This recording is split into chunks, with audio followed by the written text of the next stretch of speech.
परेशान तो रहूंगा ना पार्वती, आखिर एक बेटी का बाप उठेगा। मुझे लगता है अब हमें आनंदी के हाथ में ये करवा देंगे।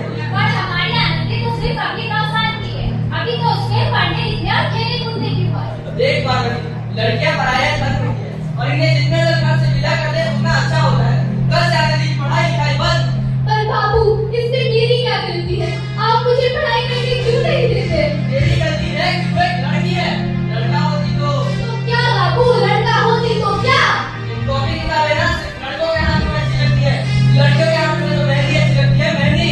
पर बाबू, मैं लड़की हूँ तो क्या हुआ? लड़का और लड़की तो हमारी दो आंखों के समान होते हैं। चुप कर रहे हो, इंसान मान के बैठ जिंदा है। कहीं पत्थर नहीं गला दबा के मार दिया होता तो देखिए पता नहीं सुननी पड़ती आज। पढ़ाई पढ़ाई पढ़ाई आज तो तेरी नहीं बाबू, मान पढ़ो, नहीं बाबू।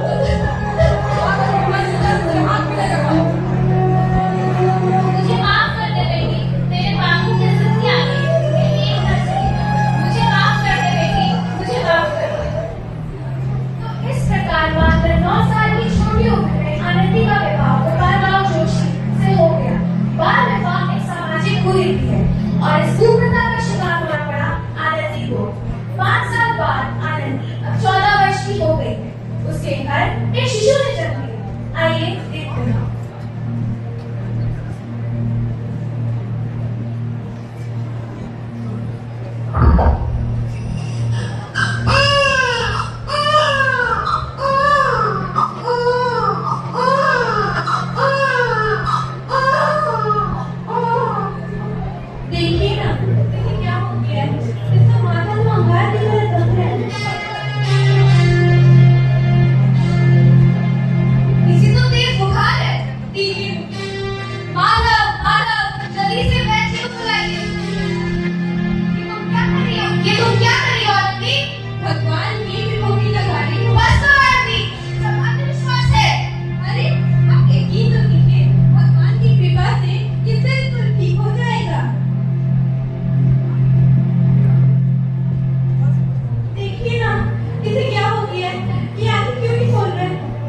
डॉक्टर साहब ने मुझे बचा लिया, मुझे मिलना है उनसे।